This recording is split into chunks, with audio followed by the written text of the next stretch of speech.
And it's a rather dreary Easter Sunday here in Oudenaarde in Belgium for the start of the second round of the Women's World Cup race and the 7th running of the Women's Tour of Flanders. The men will follow through the same route a couple of hours later, but over a much greater distance. Marianne Foss here. For the last few years, the World Cyclocross champion. She's won just about every World Championship, still seeking a big gold medal at an Olympic Games, but she's also the winner of the opening round at the Alfredo Binder. That's Grace Verbeek of Belgium here. She makes ready as well. No Belgians ever won this race, by the way. It's been won twice by Ina Teutenberg of Germany, twice by Miriam Melkers of Holland, once by Zabriova and once by Nicole Cook. And the big team to beat, well, it might well be Cervelo here, because Marianne Melkers, the winner in 2005 and 2006, she carries number 13 today in this event, and perhaps it'll be lucky for her. Terrific field assembled. Ina Teutenberg in the back of the two girls here. She's on great form, winning already a clutch of races, and she'll be looking forward to try and win this event for a third time. She won it in 2008 and indeed last year. The world champion here as well making ready, as she now looks forward to as well. This is Tatiana Guzzetto. Nicole Cook is here too for Great Britain. A little bit of a lost direction for Nicole at the moment. She's trying to refine her old form, which got her the Olympic Championship and the world title in Beijing. She's got a young, British cycling team here, sponsored by Sky, as they all are these days, as they lead off from the front, and they are hoping that they'll be able to guide Nicole Cook to victory today. The race itself is over 9 climbs. The men cover the same route. The women start much further down the road. The total distance, 119 kilometres. And it is Voss who will defend her World Cup leader's jersey today. At least she hopes she will. This is the daughter of the famous Rick van Looy here, Katrien van Looy, riding her race here. Well, she goes in it like half as good as Dad Rick, then she'll certainly win today. And a tumble already here. Andre Dovriash has gone down. It looks like she's getting some. Jessica Phillips of the United States on the left, also on the right here, just getting herself ready. So she looks okay, and I think we've got somebody else stopped at the road. It looks like the champion of Australia there, Kirsty Brown. Also having a little problem getting back on the bike. As you can see, the roads are very narrow, very typically Belgium. But beware of the black clouds, because the men who are starting in Brugge today, which is quite a long way away from Oudenaarde, they're also getting heavy rain at the start area. As the women now get themselves out onto the start, this is the Vernstraat, and it looks like the Clumber HTC team are clear. Setting the pace, they're very confident in the form of Ina Teutenberg today, because she is riding so well. And as the winner for the past 2 years, these short climbs, as hard as they are, will hold no fears for her. So they're going to be pretty prominent near the front here as they now start to climb the Kleispberg. Just keeping it nice and steady. Nobody yet anxious to push on, because at the end of this race you have the climb of the Muur de Grammont, which climbs out of Gerardsbergen and is 20% just before the top of the climb. A perfect point for an attack as you head for home. Same as in the men's event, followed by the Bosberg before the last few kilometres into the finish in Meerbecker. Safely over the top. Surprisingly big field, and it really is a world-class field. It's a tremendous field, one of the best they've had in the 7th running of this event, so there's no doubt about that.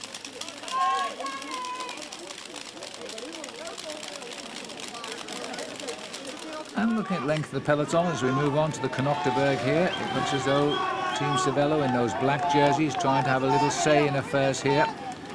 The world champion just gone through, Tatiana Guzzetto, in the rainbow jersey. A little bit of a split in the field at the back, I think, as the pacemaking is quite high here. But nobody yet pushing the pace. They know there's a lot to come. These 8 climbs still ahead on the course today. And the rain is also beginning to threaten again. You can see it in the air off to the right shoulder of the girls here. And this looks like there's a little bit of a problem.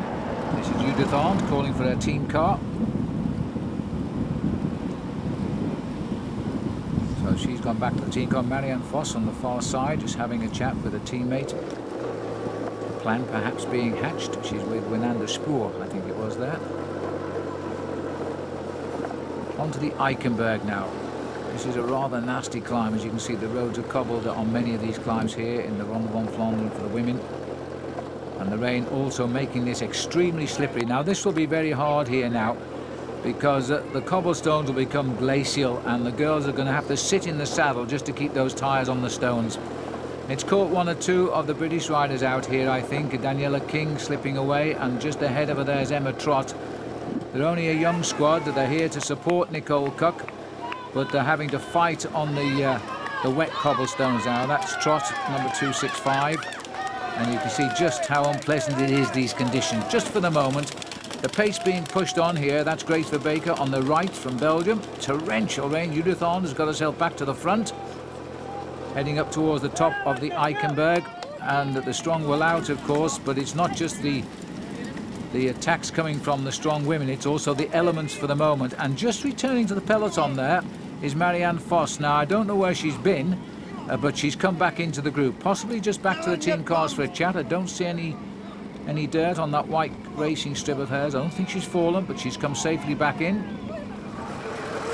Just about. She's got to cut through one or two girls who are being detached here, as the national team from the United States have got themselves in dry conditions and pushing on. There's a blue sky puffing through the clouds now. Hopefully this will stay this way through to the finish. This is the climb that is said to be the difficult one this year, the Molenberg. It's much slower down the race route, especially for the men today, because it's very narrow, and they've tried to use it later in the race to try and break up the field before they get here. And it looks as though we've got somebody pushing on very, very hard at the front. And it looked to me as though it was Grace Verbeek. We'll get a better look now. She comes around the corner, and it is Grace Verbeek from Belgium. Two Cervelo riders trying to keep it under control just for the moment as we come up towards the top of the Molenberg. And there's still 40 kilometres left to ride here. She's going to be pretty inspired by 2 points, really. One is that no Belgian woman has ever won this event, and this is the 7th edition, and she's on home ground. She looks a little bit surprised. She's just checking over her shoulder there. She must be surprised. She's got herself a gap. I'm not sure whether it was an attack or just a show of strength on that climb, but it's left the peloton to try and reorganise themselves at the back.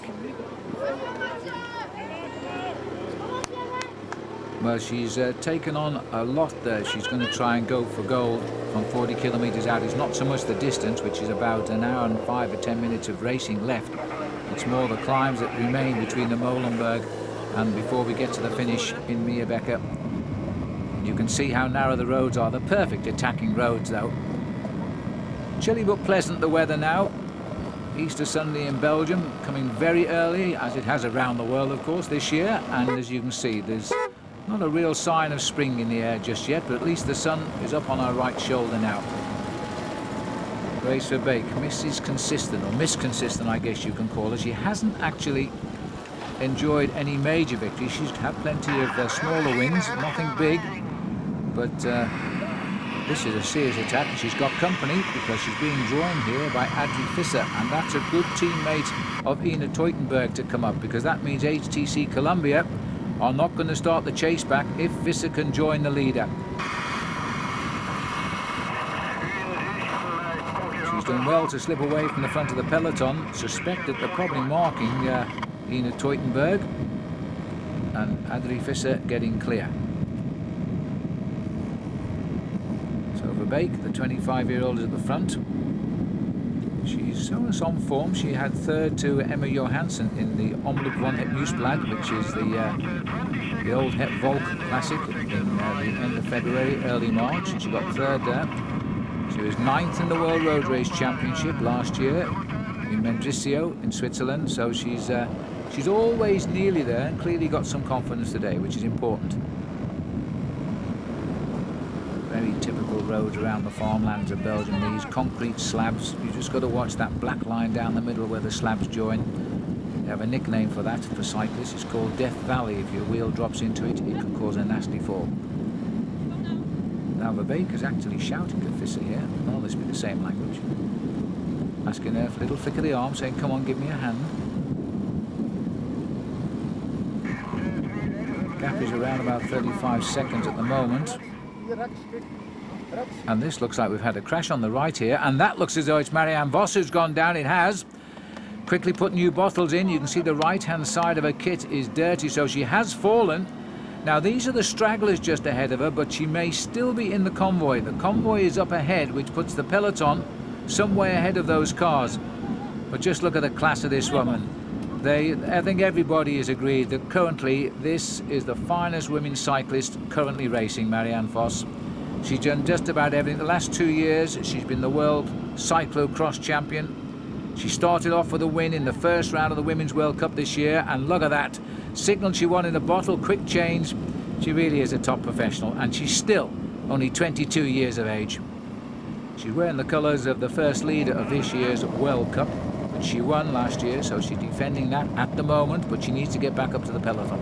Shouldn't be the problem, the way she was moving. The peloton has in fact slowed down. The gap is opening up here. This is a stretch of cobblestone known as Hook, and the gap is now 45 seconds. Well, the crowd are going to inspire Grace Verbeeker here. Remember, they're coming out for a full day of racing. It's the biggest sporting day in Belgium today, with the men's Tour of Flanders to follow in a couple of hours over the same course. And those crowds will have trebled by the time the men come crashing through here. They hope being led by the great Tom Bonham. Well, there's the speed check, and just on 30 kilometres an hour. That is not a good sign at this stage of the race for the peloton. Kirsty Brown on the far right of the picture there, from Australia, but these they really need to get something organised. The nature of the course, it's narrow, it's twisting. Out of sight, out of mind may be the best maxim for those two leaders just now. Verbeek certainly went early, but she'll have welcomed the arrival there of Adrie Visser. The next big climb will be the Leberg on this cobble stretch. And that's where the two leaders are now. And it looks as though they are combining, although I must say, every time our cameras move up here, it looks as though Verbeeker is doing most of the work, and her face is giving nothing away here. She's gambled because she knows that the women back in the bunch, like Voss, like Teutenberg, if she takes them to the finish, they'll surely beat her, so she's gambled here on a long breakaway. Planned or not, she committed herself on the Molenberg. This is the group behind now. And there is Tatiana Guzzetto in second wheel here, the world champion. She won that title in Mendrisio. She won it solo. She got away just before the finish. This is Visser at the front for HTC Columbia, most successful women's team last year, as were the men indeed. And off to a great start this time around as well, largely through the success of Ina Teutenberg. We haven't seen anything of just now. But again, we're seeing all of the work being done here by Grace Verbeek. This is the Berendries climb now. 9 climbs today and running out, but the big one is still to come, the Muir de Grammont. Well, she's riding like two women today, I have to say. Grace Verbeek, she's looking extremely strong. Doesn't seem too concerned. The HTC Columbia rider can't really help her out just now.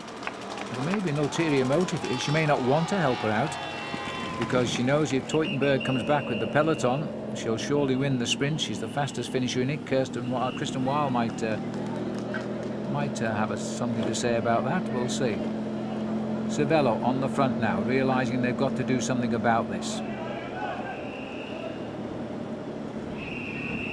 The offer of a bottle there from what looked like a spectator turned down, which is probably a wise decision. There'd be a penalty for that. Still a very big peloton here, but you know, they really have backed off the pace as they've come through the hills, and allowing the leaders to slip away, because the last check we got now, the gap was up to 1.5 minutes. Now that is a very serious gap at the moment. This is a Ludovine Herion, the champion of Belgium, who's now hit the front. She'll be well aware of what the problem is here. And Sarah Duster, the Cervello woman. Well, they're on the climb of the Berendries. This is an attack by Duster here, and that's a very good move. She waited, tempted everybody to go with her, and has now put in a very, very serious effort here. Well, all the cheers you want to try and drive away. It's Better late than never, but with the gap at 1.5 minutes, there's got to be a reaction here. And Cervelo do have the firepower in the sprint finish with Wild, but with Sarah Duster here, they could well, if she reaches the leader, she could well take this out. Right, she stretched the elastic, but can she break it? Huge effort required, passing under the 25 kilometres to go ban, and good roads for the moment, and quite a strong wind as well today. This is the bridge over the railway road. We're into Gerardsbergen. That means the wall is at the end of this straight. It's probably the most famous straight in Belgium. That's through the shopping centre, sharp left onto the cobblestones, and at the top of the climb, up by the little chapel, up right on top of the hill just in front of us, you will find the steepest part of the climb.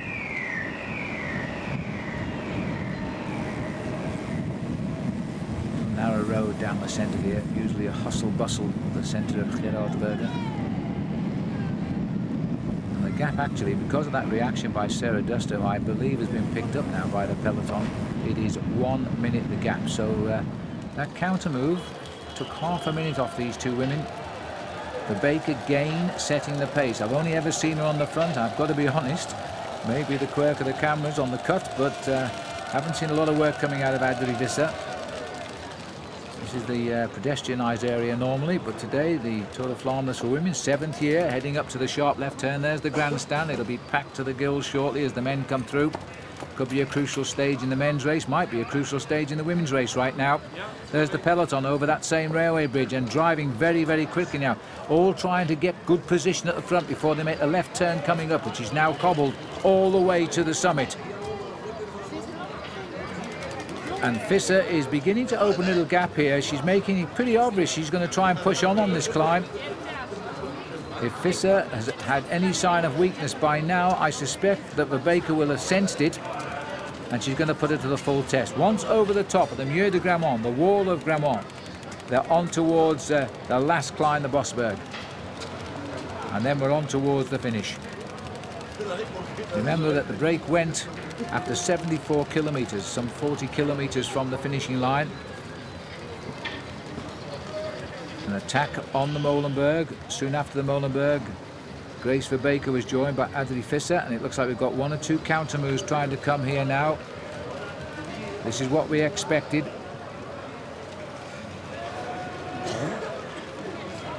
This is where they must put in the final effort now, because they can't allow this breakaway to hold a minute over the top. They've got to really come and take it out.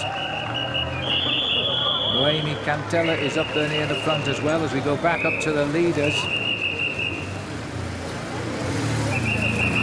Baker not managing to shed, in fact, Visser, who may be stronger than we both think right now. We haven't got to the steep section. The vehicles will be diverted off. They're not allowed to use this little section just in case they stall and block the whole race up, as they could do. They'll be sent off to the left while the riders go right. It is the shorter way, but it's also the steepest. These cobblestones just rise off the ground and slap you in the face just before the top. 1 in 5 of the gradient, or 20%, and says she's beginning to open the gap here. Grace Verbeeker. That's a nice workable gap just now. Adrie Visser must hold her in her sight. She's going to have to dig very, very deep here, because once over the top, a little bit of a flat, then a downhill. She could get back if it's only 2 or 3 seconds. But the way Verbeeker is climbing that, she's looking extremely good. Emma Johansson having a little go now at the front as well. I can see Cantel is in there, Regina Brooms. I was about to say I don't see Marianne Foss, but she was 4th in the line there too, so she's also moving up. And I think Nicole Cook of Great Britain was in 5th place, but she's struggling at the back of the race right now. Back to the front here as we now see the gap opening.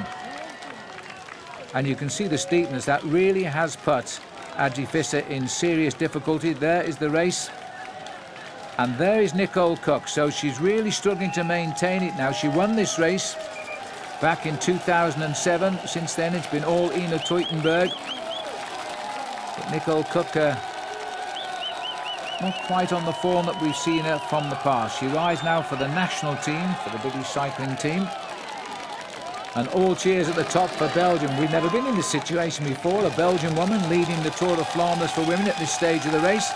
and certainly never at the finishing line. That would be a dream come true. This is second place Visser, but I think she's losing ground here. Was that a motorbike wheel behind her, or was it the head of the chase picking her up?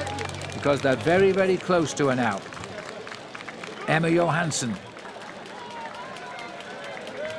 Johansson finished third in the first round, the Alfredo Binder. She is without doubt Sweden's top woman. She's 26 years of age now, but she won the Newsblad. The face there of Nicole Cook. She tries to keep these women in her sights now. On a climb where she once excelled, she's on the back burner just for the moment. She's going to have to work pretty hard. Up with the leader now. The gap is there. Now it's all down to Grace Verbeek to see if she can indeed push home the advantage she's created now. She's clearly thought that Visser wasn't good enough to go with her. Just up the road now, the start of the Bosberg itself. This will be 12 kilometres to go to the finish once she flips over the top of this, heading down towards Meyerbecker. Well, she's trying to win this race the hard way, going 40 kilometres out on the fourth climb of the day of 9. Whether she intended to or not, who knows, but she found herself in the lead and she had to make the break. I think that's Johansson ahead of this very sharp select group here. 7 riders in the chase. Regina Bruns, Naomi Cantel, Marianne Foss, Kirsten Weil is here for Cervelo, Chantal Bloch. And I think Nicole Cook is not there. Here she is. No, this is Voss. This is Voss now, trying to get up on the Bosberg. Again, this is the last possible moment of attack to shake anybody off your wheel, because after this it's flat and fairly good roads all the way down to the finish, which is slightly uphill. And Foss is trying to hang on here. Kirsten Wild with her.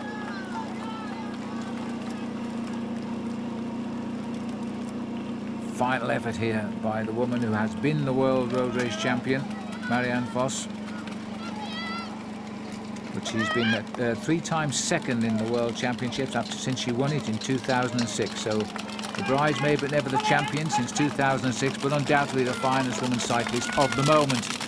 And she's getting herself a nice little group together. Emma Johansson just tucking in behind her in the red. And that's the catch. Visser's back in the lead group at least. Can she hang on and get herself a good finish? And this looks like we're back with the leader, and she is free to fly now. She's got to. The roads are wet again. She's come through another little shower, but the roads will be much, much better now.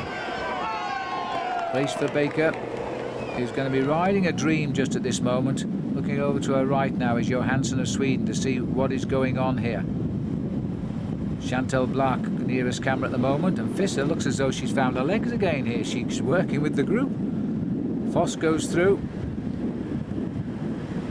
and that's Kirsten Wild as they continue now to try and shake everything. Regina Bruns, 4 kilometres to go for the leader, all flat roads. Well, not quite, little rise just ahead, but she'll turn sharp right as she comes into Meyerbecker, and then it's a few hundred yards up to the finishing line. The last check we got, 25 seconds. These are catching her, but can they pull back 25 seconds in just 4 kilometres? Because that's what they've got to do now. Voss hasn't shed everybody at all, so she's going to have to think of a sprint finish here, and she's got some good sprinters in this group, Marianne Foss, especially Wild and Johansson. There's Johansson going through. Well, Visser is quite remarkable here. She's hanging on in there now. The last kilometre for the leader through the narrow street here, which is actually quite a busy road, except today on Easter Sunday when it's closed for the cyclists, as she lines up for the finish now. This is going to be a terrific win here. Grace Verbeek won't believe this. She really has shown that she's the best woman of the day. She's very often been in the top 10 in major races, but she's never won one until today, and the pack are right there. They've closed in dramatically, but they can't possibly reach her now. She has deserved this, and Belgium are going to get their first ever win in the Women's Tour de Flanders. And it's 7 years since the first event was won by Zabriova of Russia, but now Grace Verbeek, only just, but just is good enough, takes the victory on the line as the sprint starts for second place. It's between Voss, Johansson, Wild. As Grace Verbeek crosses the line, it's going to be a tight one, but Marianne Foss gets it, so she'll keep her lead in the World Cup. Second, I think, was Kirsten Wild, and probably Johansson crossing the line in 4th place. Second in the sprint, but 3rd in the race for Wild, because the winner was on her own here today, Grace Verbeek. Well, that was a very, very rewarding attack, and I'm not surprised she's very emotional. She's had a marvellous day out. Let's hear what she's got to say. Yeah, I had a very good feeling in the legs today. It was something where I worked for it, so it was supposed to be having a good day, and it was also. For me, it was not easy to be calm and during the race, and yeah, it was a plan to go on the muur, but it happened earlier. I couldn't hold myself, but it was okay to hold it because I had a girl from Colombia with me, and they controlled the race, and with me, the control was gone about in the peloton. So it was good to have a nice a minute and more to have to take. To win here for your audience, your own people, must be a great feeling. Yeah, for Belgium, as a Belgian girl, it's very important, this race. It's the biggest of the whole year, and it's nice to win it. Is this the biggest moment of your career? Yes, for sure, yeah. And a great win for our Lotto team as well. And Visser, by the way, hung on to finish fifth. Hope you've enjoyed the coverage. I'm Phil Liggett. Goodbye for now.